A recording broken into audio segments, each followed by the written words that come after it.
Si Tuhan Yesus, terima kasih Bapa yang baik. Sungguh kami boleh berkata Engkau Allah yang baik. Engkau menyertai setiap kami, Engkau menyertai hidup kami. Tidak ada satupun dari hidup kami yang terlewatkan oleh Engkau. Kami percaya Bapa, kebaikan-Mu tiada terukur, kesetiaan-Mu tidak berkesudahan, dulu, sekarang, sampai selama-lamanya. Kami sungguh mengucap syukur Bapa. Saat ini kami datang ke rumah-Mu bersama-sama dengan saudara seiman, dengan hati penuh ucapan syukur yang sungguh-sungguh dari hati kami Bapa. Kami siap untuk memuji, menyembah Engkau, Allah yang baik, Allah yang setia. Hadirlah Tuhan Engkau di tengah-tengah kami, untuk kami tinggikan, kami muliakan, kami sembah. Kami serahkan ibadah kami hari ini dalam tangan-Mu, dari awal, pertengahan, sampai akhir. Biar ibadah ini boleh jadi seperti yang Tuhan mau. Biarlah ibadah ini boleh jadi seperti yang Tuhan rencanakan. Terima kasih Bapa, terima kasih. Hadirlah Engkau Allah Kudus di tengah-tengah kami. Hadirlah Engkau dalam hati kami. Kami mau serahkan hati, pikiran kami ke dalam tangan-Mu. Kami mau pakai untuk menyenangkan hati Tuhan. Biarlah kuasa-Mu beracara di tengah-tengah kami. Kalau masih ada kuasa-kuasa kegelapan yang ingin mengganggu jalannya ibadah kami, kami mau satukan hati, kami tolak, kami hancurkan di dalam nama Tuhan Yesus Kristus. Kami percaya 2-3 orang berkumpul, Engkau Allah yang hadir di tengah-tengah kami. Engkau Allah Roh Kudus bekerja di antara kami. Suasana surga boleh ada di tengah-tengah kami. Terima kasih Bapa, terima kasih. Sekali lagi kami serahkan ibadah kami ke dalam tangan-Mu. Dari awal, pertengahan, sampai akhir dalam kuat kuasa-Mu.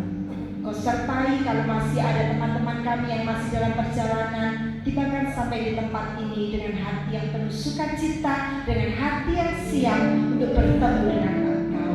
Di dalam nama Tuhan Yesus Kristus kami siap beribadah. Haleluya, amin. Puji Tuhan, Dia Allah yang baik, Dia Allah yang menyertai kita. Dia ada saat di masa lalu kita, Dia Allah yang ada di masa sekarang bersama dengan kita. Bahkan Dia Allah yang ada di masa depan kita, mempersiapkan yang terbaik dalam hidup kita. Dalam segala musim hidup kita, Dia Allah yang selalu hadir. Amin. Apapun boleh berubah di dalam kehidupan kita, satu yang tidak berubah, Dia Allah. Kasih-Nya, kuasa-Nya, kebesaran-Nya tidak pernah berubah. Haleluya. Mari sama-sama kita akan mulai ibadah kita. Kita siapkan hati menyembah Dia, Allah yang penuh kasih, Allah yang penuh kuasa, Tuhan Yesus.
dalam nama Tuhan Yesus Kristus. Haleluya. Amin. Haleluya. Haleluya. Allah yang penuh kasih. Haleluya. Kasihnya tidak pernah berkesudahan. Allah menyuruh dalam kalian. Kasih Allah selalu baik setiap pagi, namanya Allah berkati dengan baik-baiknya. Kasih Allah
haleluya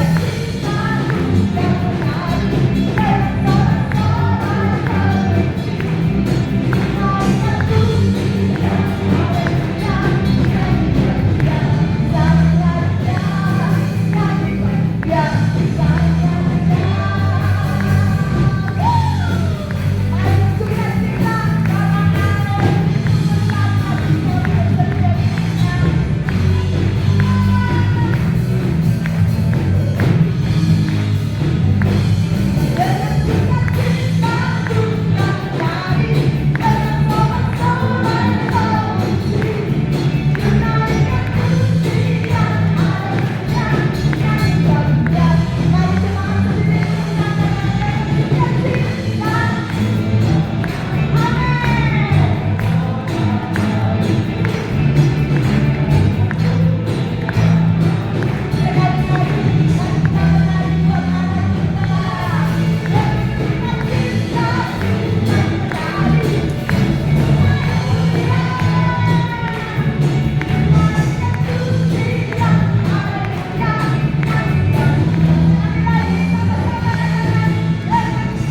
baik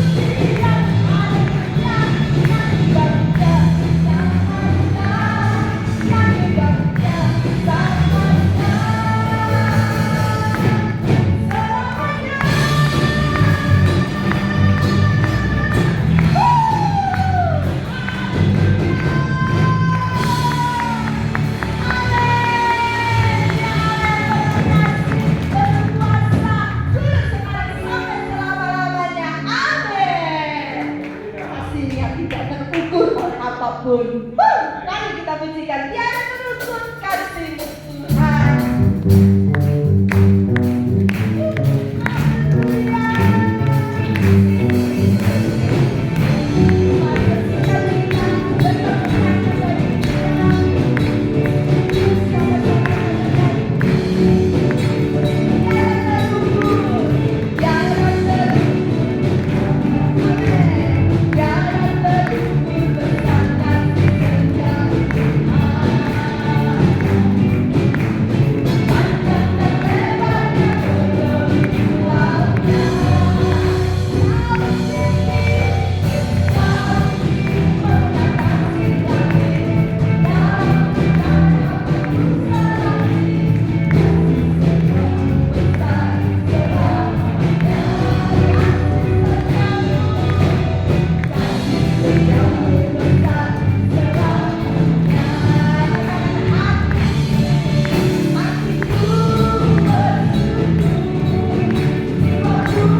Engkau bersama-sama dengan kami, memberikan kekuatan, meneguhkan iman kami.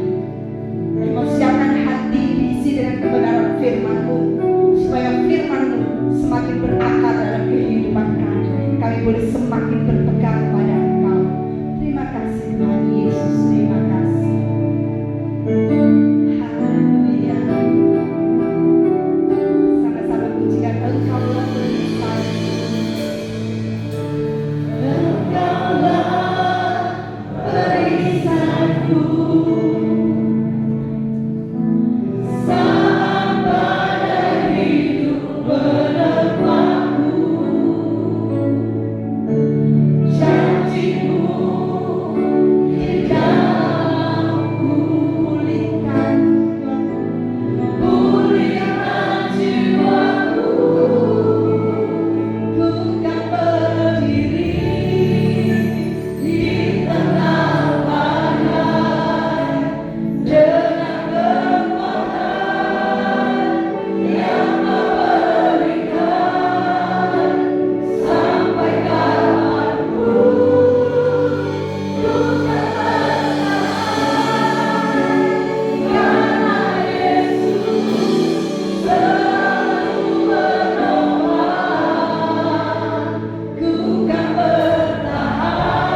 iman kami bahwa apapun yang Tuhan izinkan terjadi, kami akan tetap bertahan, kami akan tetap kuat, kami tidak tergoyahkan karena Tuhan yang dahsyat beserta kami.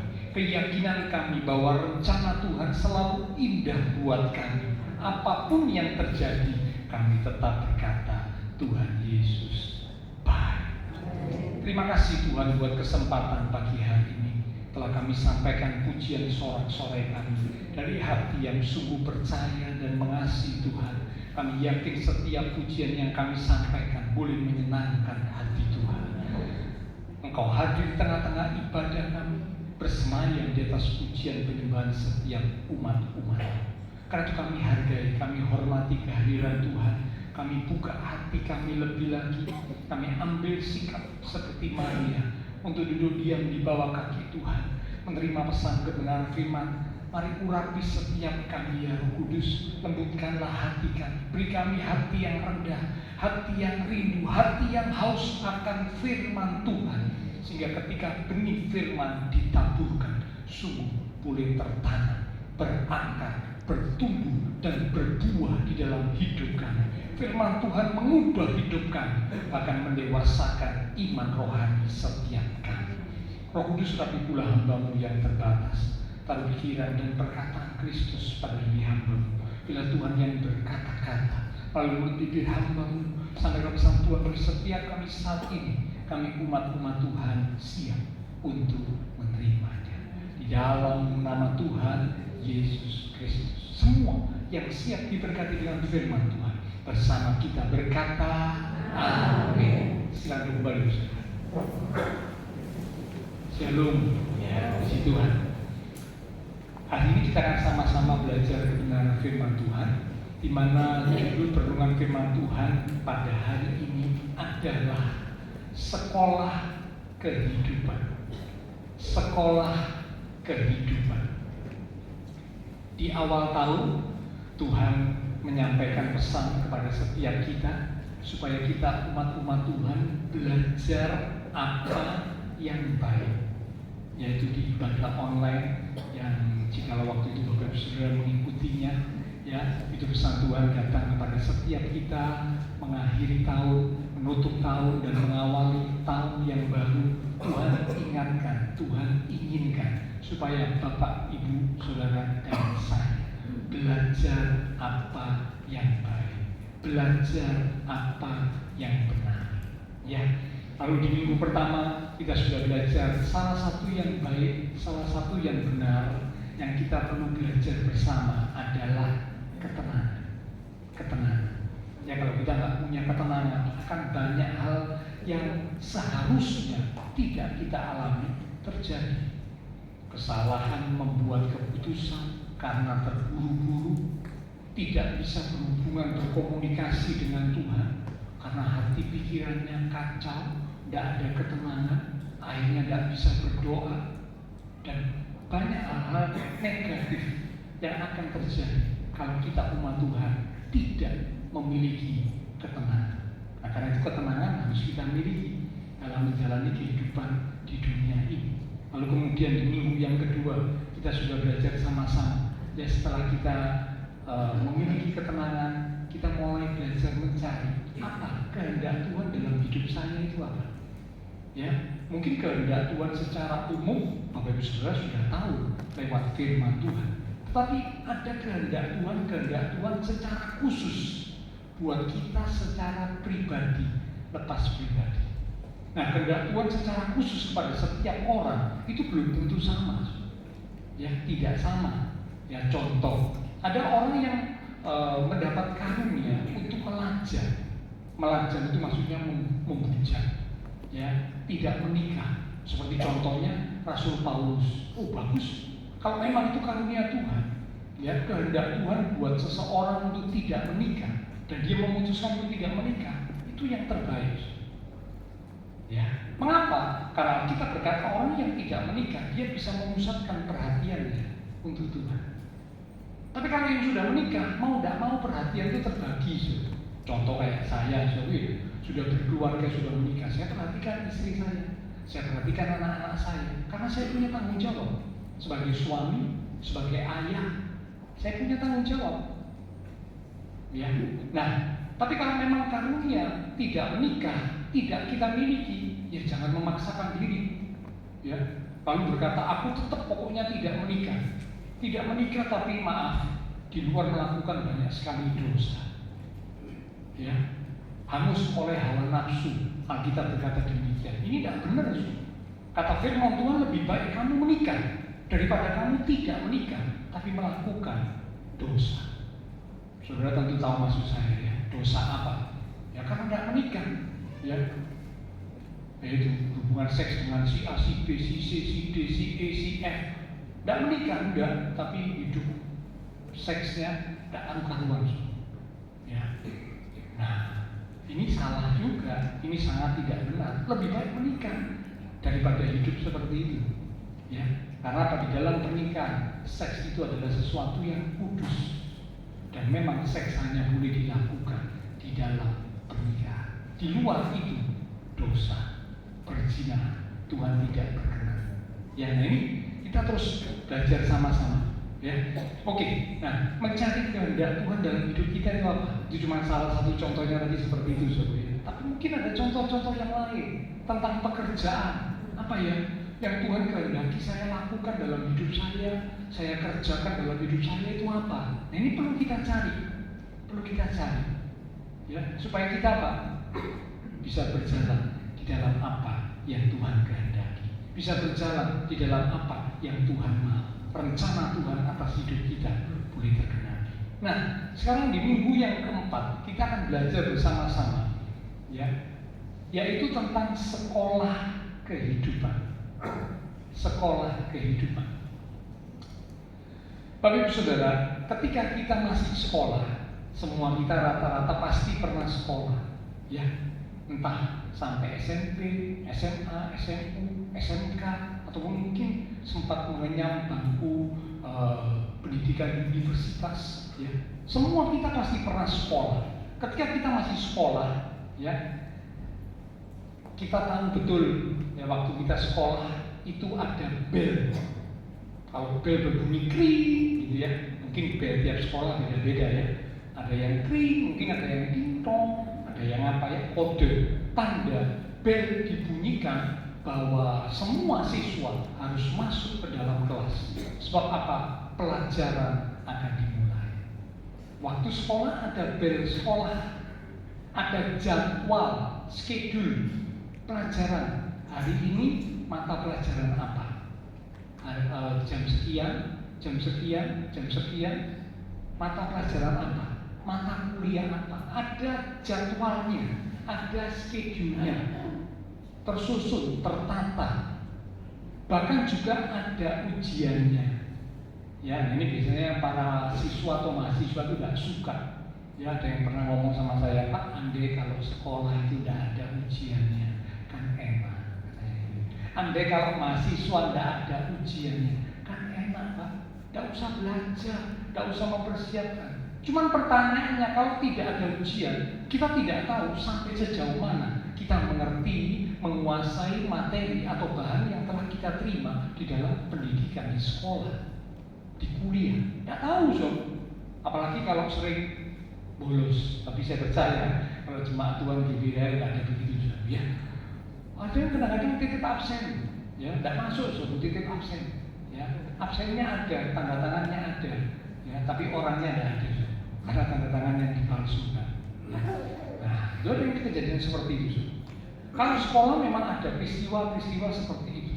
Ada bel peringatan, ada jadwal pelajaran, ada ujian.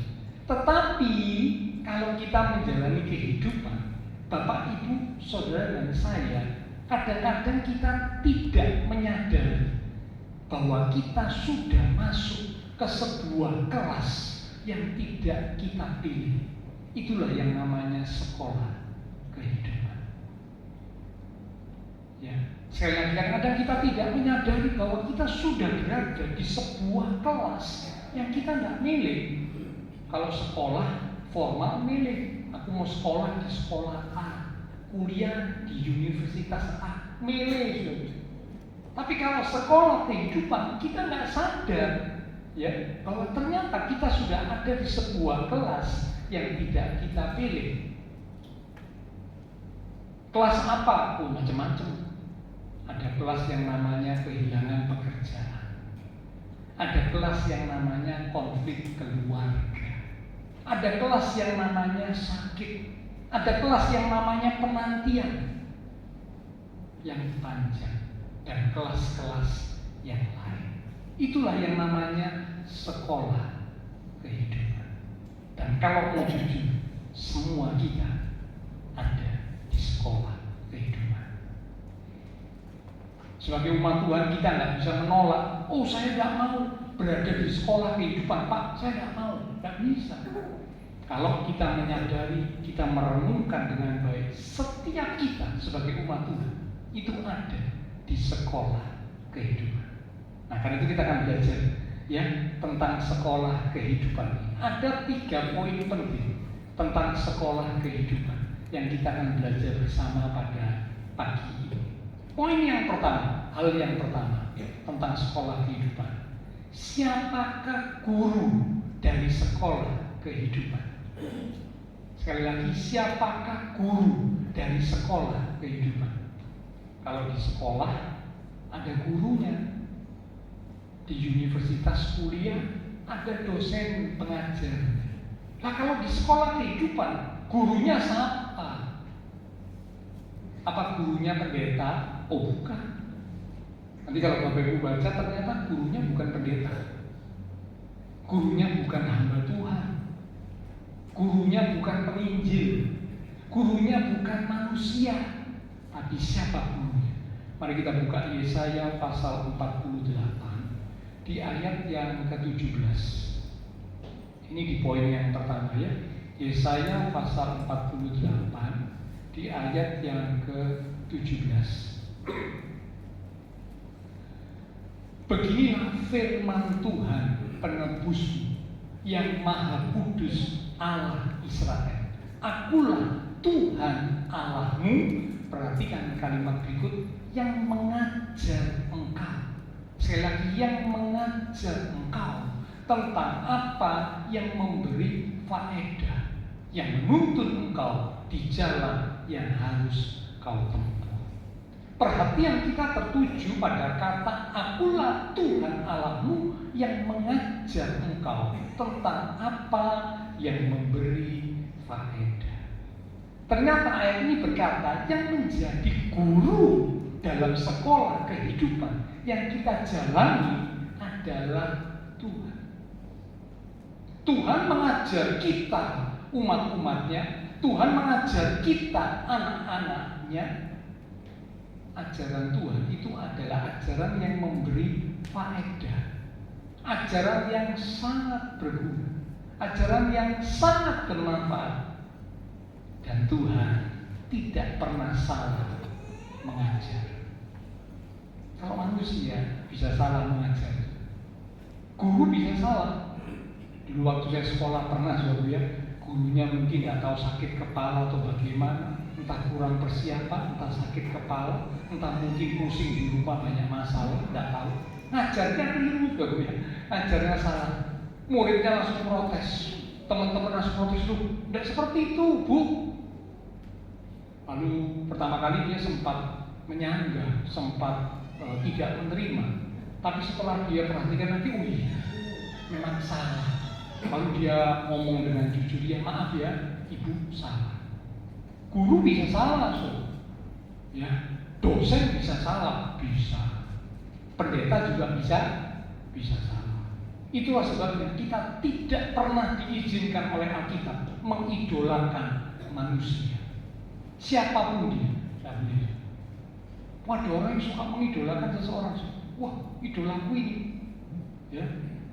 Entah dia pendeta, entah dia aktor yang hebat, ya, yang cantik, yang tampan, yang pandai dan sebagainya. Jadi idola. Nah, padahal manusia itu bisa salah dan sering salah. Nah, kalau kita mengidolakan manusia, waktu tokoh atau idola yang kita idolakan itu salah, gimana? Langsung kita down. Kita kena efeknya. Mengapa? Loh, sing tak idola ternyata koyo ngene. Modele kelakuane koyo ngene. Kata-katane koyo ngene. Down kita. Terpukul kita. Mengapa? Karena mengidolakan manusia. Padahal Alkitab berkata tidak ada manusia yang sempurna, tidak ada manusia yang benar, tidak ada. Yang sempurna, yang benar itu hanya Tuhan saja. Sebab itu yang boleh kita idolakan hanya Tuhan. Nah, Tuhan adalah guru, pengajar. Kalau mengajar tidak pernah salah. Ajarannya selalu memberi faedah. Apa yang kita anggap berat, justru kadang Tuhan anggap perlu.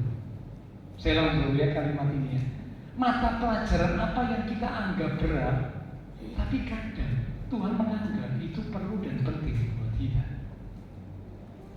Contoh saudara, ada siswa atau mahasiswa yang paling tidak suka pelajaran matematika. Wah, kalau sudah matematika sudah, aduh dia rasanya kepingin bolos sekolah, ya, rasanya kepingin gak ikut. Apalagi kalau sudah ujian matematika, aduh keringet dingin sudah. Karena apa? Dia paling tidak bisa, dia paling tidak suka, dia paling tidak bisa matematika. Apakah lalu karena matematika tidak suka, tidak disukai, tidak bisa dia, tapi lalu kemudian aku nggak mau ikut mata pelajaran matematika dibuang. Dia nggak akan bisa lulus tuh. Sekalipun mata pelajaran lain mungkin nilainya 9, mungkin nilainya A, tapi matematika nilainya 0 karena nggak ikut. Dia nggak bisa lulus, nggak bisa lulus. Ya. Karena apa? Menghindar dari matematika. Tuhan pun sama. Kadang kita menganggap, aduh Tuhan, kelas yang aku ikuti saat ini kok berat ya Tuhan. Kok sulit, antep Tuhan, antep. Tapi tadi pujian tadi mengingatkan, bukan bertahan dalam tekanan, karena aku punya Tuhan yang membuat aku tidak tergoyahkan.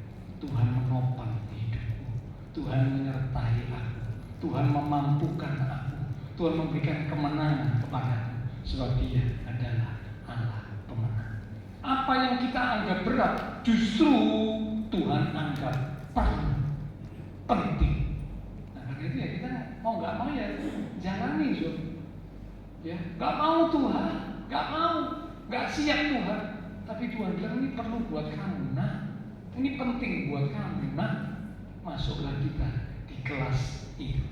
Ya kelas apa? Ya macam-macam dong. Ya saya sudah kasih contoh dari kelas macam-macam. Ada yang kelas konflik keluarga, ada yang kelas kehilangan pekerjaan, ada yang kelas penantian yang panjang, ya ada yang kelas sakit dan kelas-kelas yang lain dalam sekolah kehidupan. Kita menganggap berat, tapi Tuhan menganggap perlu. Ya, Tuhan ketika membawa kita masuk ke dalam sekolah kehidupan, Ia tidak sedang menghukum kita, tetapi justru Ia sedang mempersiapkan kita untuk sesuatu yang baik dan mulia. Sekali lagi, ketika Tuhan membawa kita ke dalam sebuah kelas di sekolah kehidupan, Tuhan itu tidak sedang menghukum kita, tapi Tuhan itu justru sedang mempersiapkan kita untuk kita boleh masuk ke dalam rencana dan kemuliaan-Nya. Ini poin yang pertama. Siapakah guru dalam sekolah kehidupan? Ternyata gurunya, pengajarnya adalah Tuhan. Kalau Tuhan mengajar, tidak pernah salah, selalu benar, sebab Dia Allah yang sempurna. Ya, karena tidak pernah salah, maka sekalipun apa yang kita anggap itu berat, kalau Tuhan bilang itu perlu buat kamu, nah, ya kita harus dengan rela hati menjalaninya. Yang kedua sekarang, poin yang kedua tentang sekolah kehidupan. Kalau kita sudah tahu siapa yang menjadi pengajarnya, gurunya dalam sekolah kehidupan. Sekarang yang kedua, sekolah kehidupan itu mengajarkan tentang apa? Sekolah kehidupan itu mengajarkan tentang apa? Sebenarnya banyak ya. Tapi pagi ini saya cuma mengambil 3 poin yang menurut saya penting buat kita umat Tuhan. Ya. Apa yang diajarkan di dalam sekolah kehidupan? Materinya itu apa? Ayo kita lihat. Ya. Ini poin yang kedua ya. Di poin yang kedua ini ada 3 poin, ada 3 perkara yang saya anggap penting. Sebenarnya banyak, tapi saya ambil 3 saja. Ya, yang penting untuk kita perhatikan. Ini adalah hal yang diajarkan, yang pasti diajarkan di dalam sekolah kehidupan. Yang pertama, yang diajarkan dalam sekolah kehidupan yang pertama adalah kerendahan hati. Kerendahan hati. Tuhan berkata, belajarlah kepadaku, sebab aku lemah lembut dan rendah hati. Yang pertama yang diajarkan di sekolah kehidupan adalah kerendahan hati. Tokoh Alkitab salah satu yang bisa kita lihat adalah Musa. Musa adalah seorang pemimpin, anaknya putri Firaun. Sebenarnya bukan anaknya putri Firaun, tapi diangkat anak oleh putri Firaun. Ya, itu singkat ceritanya begitu. Ya, dibesarkan di istana karena anaknya putri Firaun. Wah, dapat fasilitas khusus, dapat pendidikan khusus, dan akhirnya dapat kedudukan atau jabatan yang khusus. Nah, ini memang sebuah privilege buat Musa waktu itu. Wah, karena diangkat anak oleh putri Firaun, nah akhirnya dia dapat kedudukan yang tinggi di istana Mesir, istananya Firaun. Ya. Tetapi satu ketika Tuhan izinkan sesuatu terjadi. Musa masuk ke sekolah kehidupan, maka beralih dari istana Mesir, istananya Firaun, beralih pindah kemana? Jawabannya Alkitab berkata pindah ke padang belantara, padang gurun. Dari pemimpin yang cukup tinggi, punya kedudukan yang tinggi, sekarang cuma jadi gembala ternak di tempat yang sunyi, jauh dari keramaian. Apa sebabnya? Kok Tuhan bawa Musa di materi pelajaran seperti itu? Dari Mesir, istana Mesir, pindah ke padang gurun, padang belantara. Kedudukan tinggi, pindah, cuma jadi angon, tukang angon ternak, ya, gembala ternak. Turun di mata manusia, sangat turun. Posisi kedudukan Musa sangat turun. Tetapi ternyata itulah bagian sekolah kehidupan yang Tuhan sedang kerjakan dalam hidup Musa. Untuk mengajari apa? Mengajari satu materi yang penting buat Musa, yaitu rendah hati. Musa waktu dia punya kedudukan, dia sempat menjadi orang yang sombong. Dia merasa dia punya kuasa. Kalau ada sesuatu yang dianggap tidak sesuai dengan apa yang dia mau, dia langsung bertindak, segera bertindak, bahkan bertindak dengan keras. Orangnya dipukul, orangnya dibunuh, karena dia merasa aku punya kedudukan, ada backing, di belakangku ada putri Firaun. Siapa yang tak kenal aku? Tuhan izinkan Musa dibawa ke sekolah kehidupan, diajari tentang materi kerendahan hati. Di padang gurun, di padang belantara, di tempat yang sunyi, jauh dari keramaian, cuma ditemani ternak. Sekian lamanya, saya lupa ya, berapa lama? Ada sekian puluh tahun kalau nggak salah, mengembalakan ternak itu cukup lama tuh. Bukan cuma 1 hari, enggak. Waktunya cukup panjang. Ya. Akhirnya diubahlah Musa jadi orang yang rendah hati. Apa Pak buktinya Musa rendah hati? Ayo kita lihat. Bilangan pasal 12 di ayat yang pertama mulai. Bilangan pasal 12 di ayat yang pertama mulai. perikopnya itu berjudul Pemberontakan Miriam dan Harun. Miriam serta Harun mengatai Musa. Mengatai itu maksudnya itu memberikan statement atau pernyataan, ucapan yang buruk, yang negatif tentang Musa. Ya. Berkenaan dengan perempuan Kus yang diambilnya, sebab memang ia telah mengambil seorang perempuan Kus. Kata mereka, sungguhkah Tuhan berfirman dengan perantara Musa saja? Bukankah dengan perantaraan kita juga ia berfirman? Dan kedengaranlah hal itu kepada Tuhan. Jadi di kata-kata ini, ya, kata-kata yang buruk, kata-kata yang negatif. Ayat 3. Adapun Musa, ia seorang yang sangat lembut hatinya, lebih dari setiap manusia yang di atas muka bumi. Lalu berfirmanlah Tuhan dengan tiba-tiba kepada Musa, Harun dan Miriam, keluarlah kamu bertiga ke kemah pertemuan. Maka keluarlah mereka bertiga. Lalu turunlah Tuhan dalam tiang awan dan berdiri di pintu kemah itu. Lalu memanggil Harun dan Miriam, maka tampillah mereka keduanya. Lalu berfirmanlah Tuhan, dengarlah firman-Mu ini. Jika di antara kamu ada seorang nabi, maka aku, Tuhan, menyatakan diriku kepadanya dalam penglihatan. Aku berbicara dengan dia di dalam mimpi. Bukan demikian hamba-Mu Musa, seorang yang setia dalam segenap rumah. Berhadap-hadapan aku berbicara dengan dia terus terang, bukan dengan teka-teki, dan ia memandang rupa Tuhan.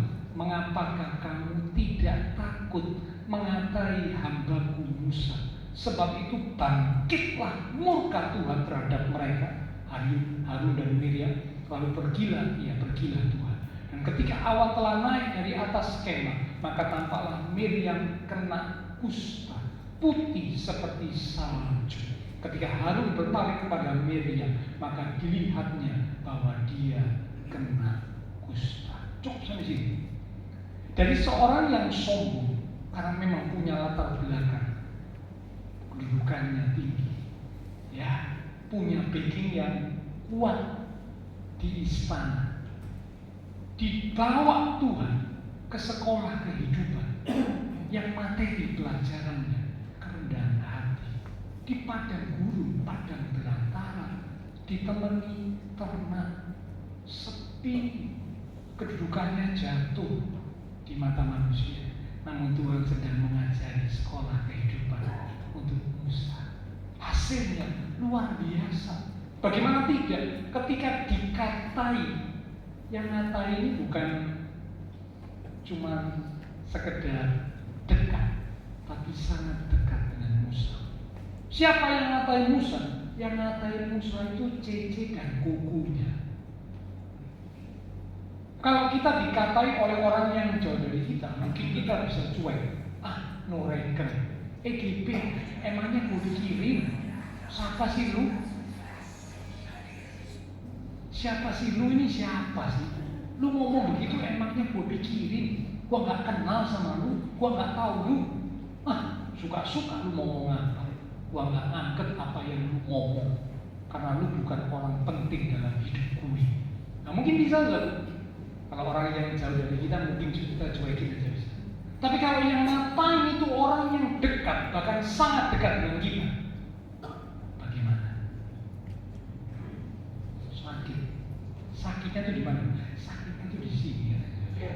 Sakit kukuku, ceciku, taciku, kok teko, ngomong koyok ngono yo, nglakuno koyok ngono yo, kok mentolo. Aku iki lho dulure. Kok cek nemen iki kuku biji. Wah, bisa jadi kalau Musa dulu dia langsung naik pitam, ya, dia langsung emosi. Dia bilang, lu nggak tahu siapa gue? Gue ini anaknya putri Firaun loh, sekalipun anak angkat. Lu jangan macem-macem.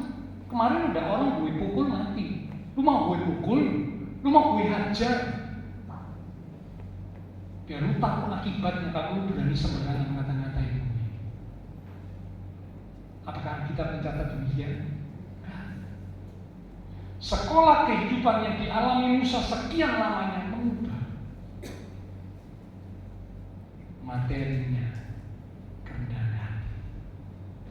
Sehingga waktu dikata-katain Musa nggak bales, Musa nggak ngamuk, enggak, Musa diem. Yang nggak terima siapa Tuhan? Jadi kalau ada orang ngata-ngatain kita, ya sudah, terserah, siapapun dia, terserah. Kalau kita ini bisi matanya Tuhan, seperti Musa yang sudah masuk ke sekolah kehidupan dengan materi kerendahan hati. Oh, luar biasa. Tuhan yang jadi pembelanya Musa. Miriam yang akhirnya kena hukuman. Sampai kebingungan gimana? Kalau saudara tadi baca ayat berikutnya, ya, sampai mereka bilang kepada Musa dengan memohon, Tuanku, janganlah kiranya timpakan kepada kami dosa ini yang kami perbuat dalam kebodohan kami. Sampai memohon seperti itu. Karena apa? Karena ajarannya Tuhan. Kalau diajar manusia mungkin kita cuma bilang apa? Tembak, ditinju, paling cuma berju. Besok ya sudah sembuh. Dipukul, paling cuma patah tulang. Besok disambung lagi sudah beres. Tapi kalau diajar Tuhan, siapa yang kuat? Tidak ada yang mampu. Kalau Tuhan sudah beracara, siapa orang yang kuat? Firaun pun waktu mengejar Israel, diajar, dimasukkan ke dalam laut yang kering waktu itu, ditimpa air laut, menyerah. Padahal Firaun waktu itu punya kekuasaan, punya kerajaan Mesir yang hebat. Tapi ketika Tuhan datang menghajar dan melawan Firaun dan tentaranya, tak bisa apa-apa. Tak bisa apa-apa. Ya, nah kita bisa belajar di sini. Oke, kita kembali. Jadi materinya yang pertama adalah materi kerendahan hati. Tuhan sering sepertinya merendahkan kita. Tetapi perlu diperhatikan, Tuhan merendahkan kita bukan untuk mempermalukan, tetapi justru untuk mempersiapkan kita memikul sebuah tanggung jawab yang lebih besar. Sekali lagi ya, sepertinya Tuhan kok merendahkan saya ya, melalui peristiwa yang terjadi ini, sekolah kehidupan ini, yang materinya kerendahan hati, sepertinya Tuhan kok merendahkan saya sangat amat ya. Ketika Tuhan sepertinya merendahkan kita, bukan untuk mempermalukan kita, tetapi justru untuk mempersiapkan kita memikul sebuah tanggung jawab yang lebih besar. Ulangan pasal 8 di ayat yang kedua, Bapak-Ibu baca ya, Ulangan pasal 8 di ayat yang kedua dikatakan, ingatlah kepada seluruh perjalanan yang kau lakukan atas kehendak Tuhan Allahmu di padang gurun. Ini perjalanannya Israel selama 40 tahun dengan maksud merendahkan hati. Sekali lagi, dengan maksud merendahkan hati. Ayat ini meneguhkan, ternyata betul ada materi dari sekolah kehidupan yang materinya adalah kerendahan hati.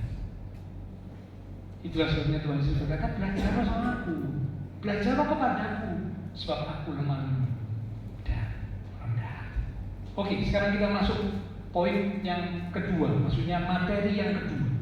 Apa materi yang diajarkan berikutnya? Yang kedua, kalau yang pertama kerendahan hati, materi yang kedua yang sering diajarkan adalah kesabaran.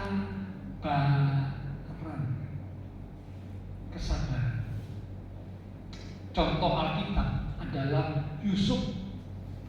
Ya, Yusuf diproses Tuhan, dididik Tuhan melalui sebuah perjalanan yang panjang untuk mencapai mimpi yang Tuhan berikan. Kurang lebih 13 tahun.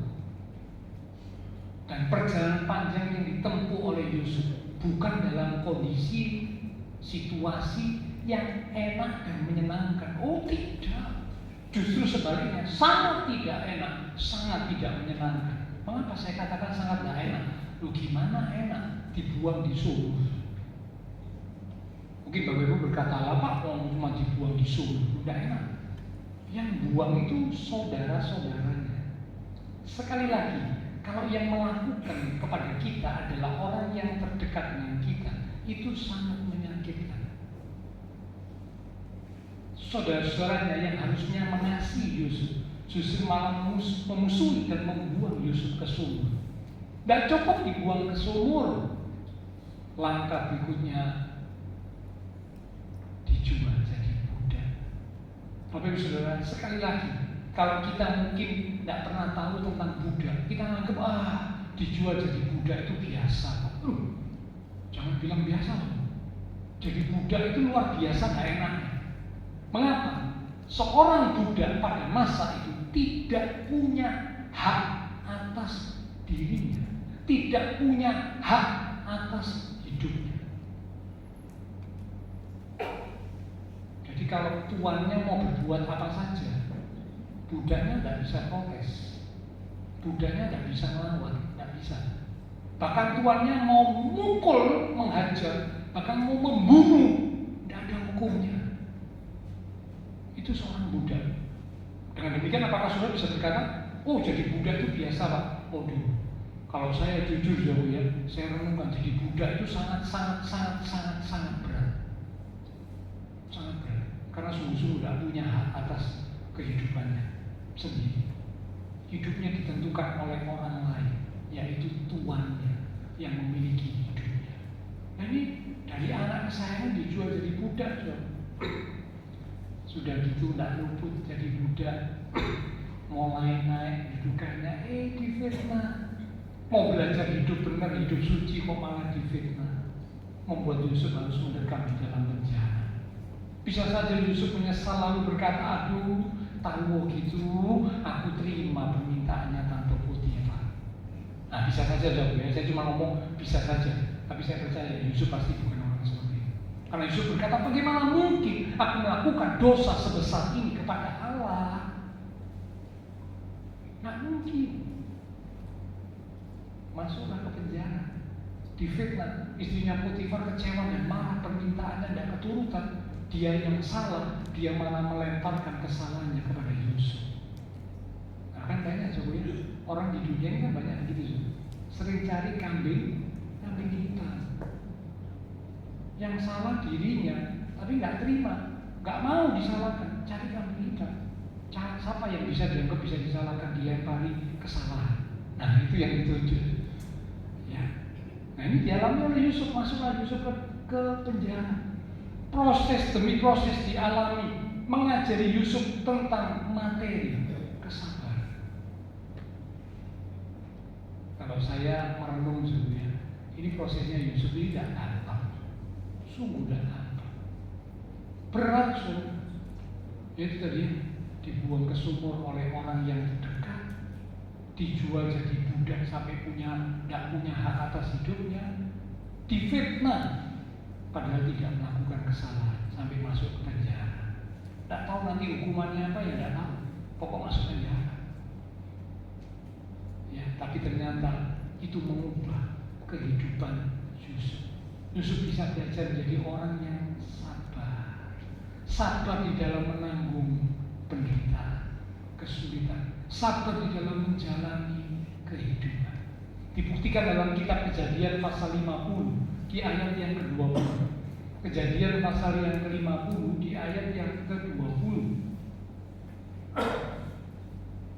Dikatakan, memang kamu sini adalah saudara-saudara dari Yusuf, telah mereka-rekakan yang jahat terhadap aku.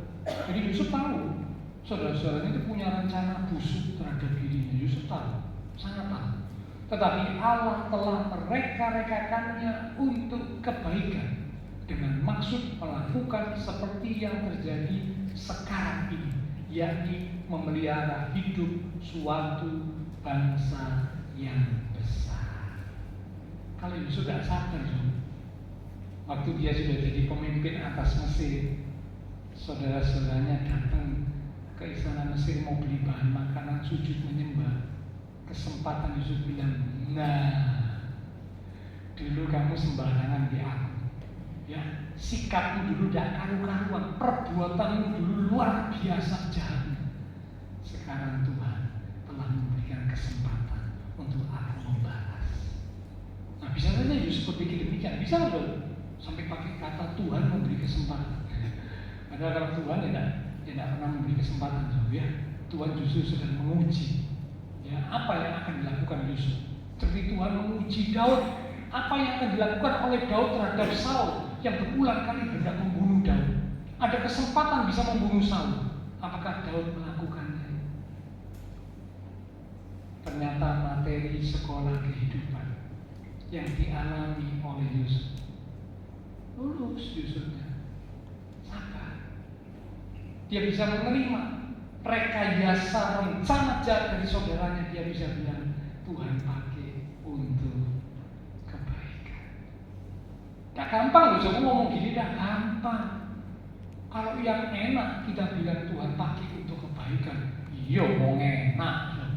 Nah kalau sih nggak enak, apa dengan mudah kita bisa berkata Tuhan pakai untuk kebaikan saya? Tidak gampang, semua tidak gampang. Saya juga mengaku dengan jujur, tidak gampang. Semua ngomong gini tidak gampang.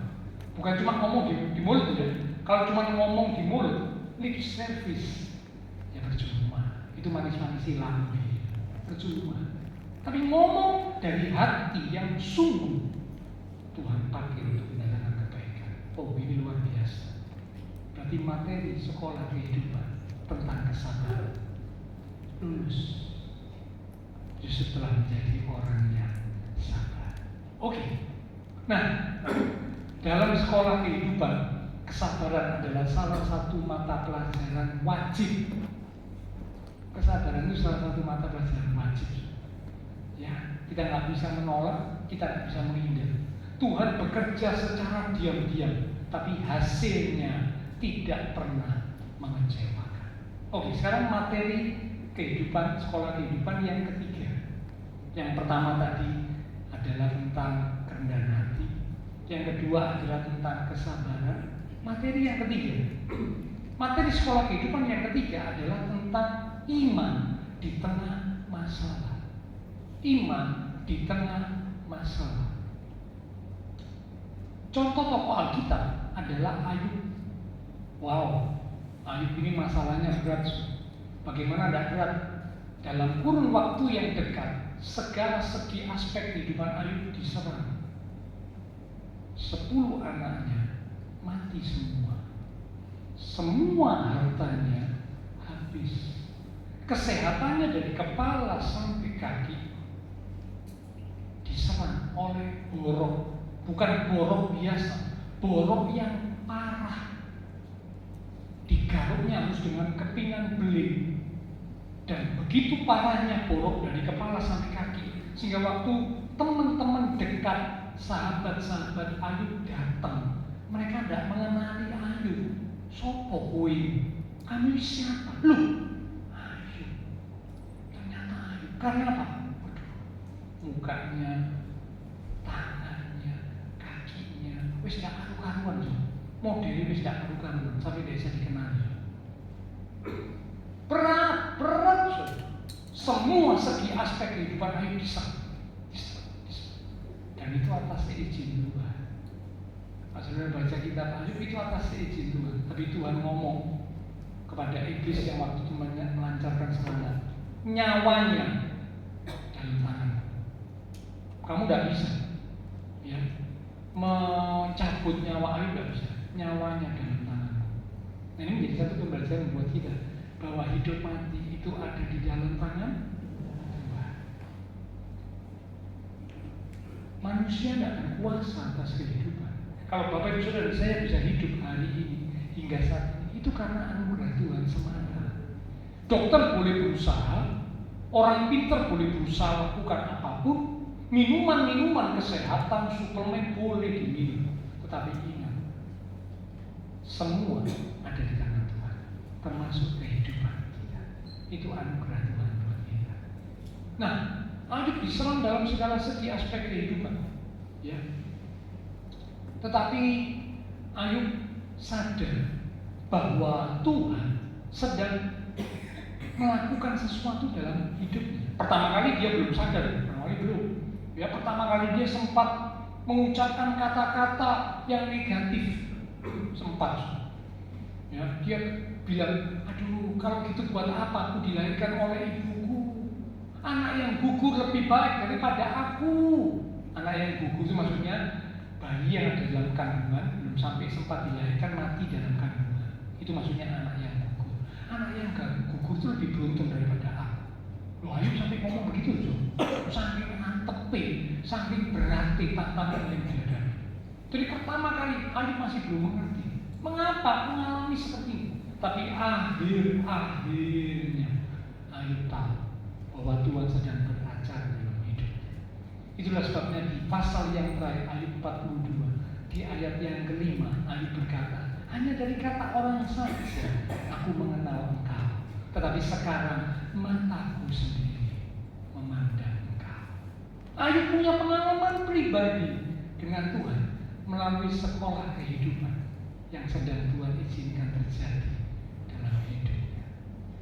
Sekolah kehidupan yang mengajar tentang iman di tengah masalah yang dihadapi.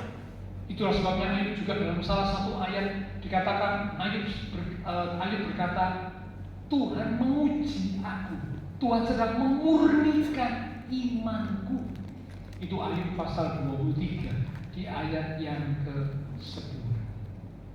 Masalah yang terjadi sebenarnya kalau diizinkan Tuhan bukan untuk menghancurkan kita, tetapi justru untuk memurnikan iman kita.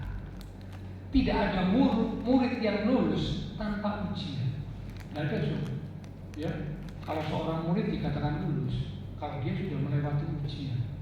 Kalau murid itu menghindar dan tidak pernah mau ikut ujian, maka sampai kapanpun murid itu tidak pernah bisa dinyatakan lulus, kecuali satu, beli ijazah. Nah, itu kecuali. Kalau beli ijazah bisa, ya. Kalau beli ijazah tidak usah ujian. Banyak orang yang gitu juga, tahu-tahu punya gelar. Tidak ada sekolah nih, tidak ada apa-apa, tahu-tahu punya gelar S1, S2, S3 sampai terakhir S3. Ya. Beli ijazah, tidak ada. Ya, yang itu bukan hal yang benar. Tidak ada ujiannya memang, tapi beli ijazah.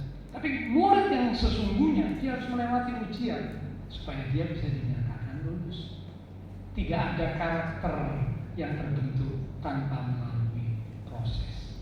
Sebab itu mari kita belajar berkata Tuhan, sekalipun pelajarannya berat, aku percaya Engkau tahu apa yang terbaik bagiku. Ya, sekali lagi, sekalipun pelajarannya berat Tuhan, tapi aku percaya Tuhan tahu apa yang terbaik bagi hidupku.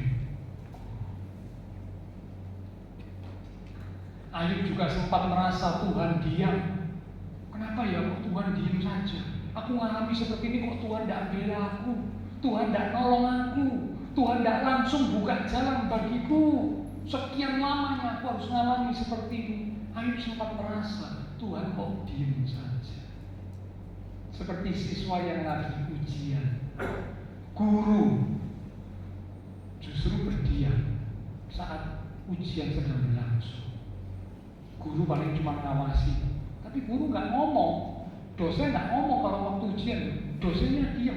Mengapa? Karena dosennya diam itu bukan karena nggak peduli, tapi justru memberi kesempatan kepada siswa untuk mengerjakan apa yang sudah dipelajari.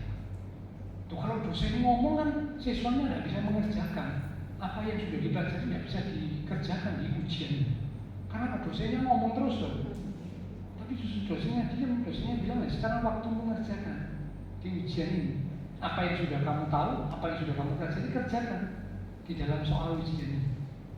Ya, jadi guru diam bukan karena tidak peduli, tapi guru diam justru memberi kesempatan siswanya mengerjakan apa yang sudah dipelajari. Ketika dalam menjalani kehidupan Tuhan kadang-kadang berdiam diri sepertinya begitu. Bukan berarti Tuhan meninggalkan kita.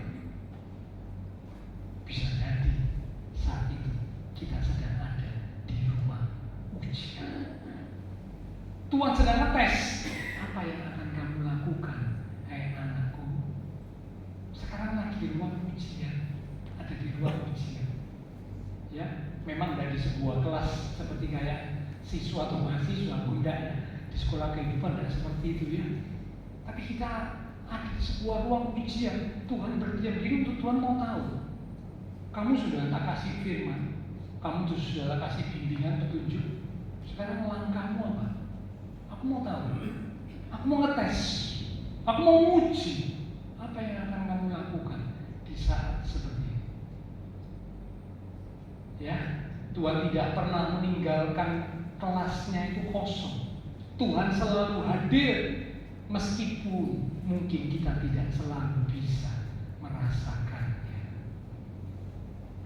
Kadang kita merasa Tuhan kok gak ada ya, Tuhan kok jauh ya. Kehadiran Tuhan itu bukan karena apa yang kita rasa.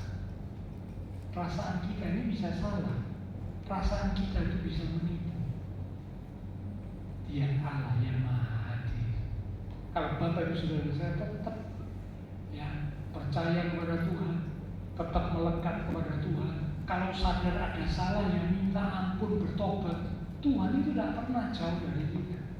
Tapi mungkin Tuhan itu sedang diam karena Tuhan sedang ingin melihat apa yang akan kita kerjakan ketika kita sedang ada dalam tanda kutip di ruang ujian.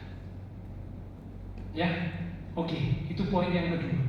Jadi ternyata materi dalam sekolah kehidupan sebenarnya ada banyak ya, tapi saya cuma ngambil 3 saja. Tuhan ajar kita tentang materi kerendahan hati, Tuhan ajar kita tentang materi kesabaran, Tuhan ajar kita tentang materi iman, tetap memiliki iman di tengah masalah. Nah, sekarang poin yang ketiga yang terakhir. Poin yang ketiga, apakah tujuan akhir sekolah kehidupan? Kalau poin pertama, siapa gurunya dalam sekolah kehidupan? Kita sudah tahu, gurunya Tuhan yang tidak pernah salah, dan ajaran Tuhan selalu memberi manfaat. Yang kedua, materi apa yang diajarkan? Kita sudah tahu juga, ada banyak materi, tapi paling tidak ada 3 materi penting ya, yang Tuhan ajarkan. Yang ketiga, yang terakhir ya, di poin yang ketiga ini, tujuan akhir dari sekolah kehidupan itu apa? Ibrani pasal 12 di ayat yang ke-11. Ibrani pasal yang ke-12 di ayat yang ke-11. Demikian firman Tuhan.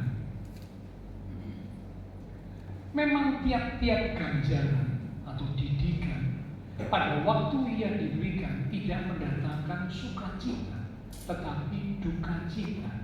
Perhatikan kalimat berikut. Tetapi kemudian ia di sini bicara tentang didikan atau ajaran dari Tuhan, menghasilkan buah kebenaran yang memberikan damai kepada mereka yang dilatih olehnya. Olehnya itu oleh didikan Tuhan. Ya, karena dunianya lebih kecil. Ya, oleh didikan Tuhan, oleh ajaran Tuhan. Nah, ternyata suatu tujuan akhir dari sekolah kehidupan adalah memberikan buah kebenaran dan damai sejahtera. Memberikan buah kebenaran dan damai sejahtera. Itulah tujuan akhir dari sekolah kehidupan. Bapak Ibu Saudara saya, diharapkan ketika kita sudah menjalani sekolah kehidupan, akhirnya menghasilkan buah kebenaran dalam hidup kita. Muncul damai sejahtera, karena memang kebenaran dan damai sejahtera ini sangat berhubungan. Alkitab berkata, di mana ada kebenaran, di situ pasti ada damai sejahtera. Jadi kalau umat Tuhan mulai kehilangan damai sejahtera, koreksi, rupanya kita mulai jauh dari kebenaran. Rupanya kita mulai keluar dari kebenaran. Karena di mana ada kebenaran, di situ pasti tumbuh damai sejahtera. Nah, ternyata tujuan akhir dari sekolah kehidupan adalah supaya buah kebenaran ini bisa dihasilkan dari hidup kita. Kita bisa memiliki damai sejahtera. Jadi jelas tujuan sekolah kehidupan dari Tuhan bukan membuat kita jadi lelah, membuat kita jadi patah semangat, membuat kita jadi putus asa. Tidak. Tetapi justru menjadikan kita dewasa, kuat, serupa dengan Kristus. Roma 8 ayat 28 berkata, Allah turut bekerja dalam segala sesuatu, termasuk di dalam sekolah kehidupan yang sedang kita jalani. Untuk apa? Untuk mendatangkan kebaikan bagi kita yang mengasihi Tuhan. Ya, penutup, Bapak Saudara yang dikasihi Tuhan, ketika kita berada dalam sekolah kehidupan, jangan menyerah. Jika kita belum mengerti saat ini, mari tetaplah percaya. Sekolah kehidupan memang tidak mudah, tetapi selalu bermakna. Guru kita, Tuhan, setia.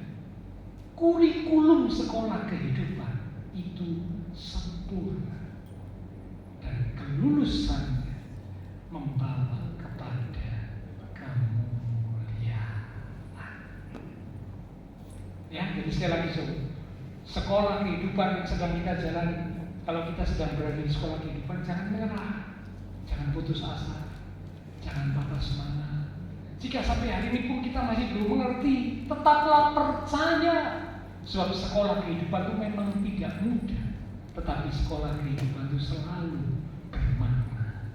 Guru kita, guru sekolah kehidupan kita, yaitu Tuhan, adalah setia. Kurikulum sekolah kehidupan itu sempurna, dan kelulusan sekolah kehidupan membawa kepada kemuliaan. Amin. Biar firman Tuhan boleh jadi berkat.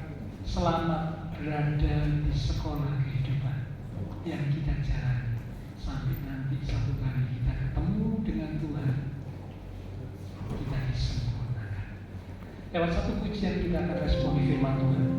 Minggu depan ibadah disertai dengan perjamuan kudus. Para pelayan perjamuan kudus mempersiapkan ini. Ajar kami Tuhan menghitung hari-hari, agar kami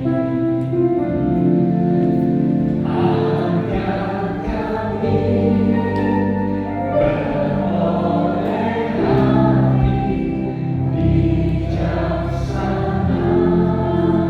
Ajar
Karena Engkau rindu supaya setiap kami jemaat Tuhan, umat Tuhan, semakin belajar apa yang benar melalui sekolah kehidupan yang Tuhan izinkan terjadi dalam hari-hari kehidupan yang kami jalani.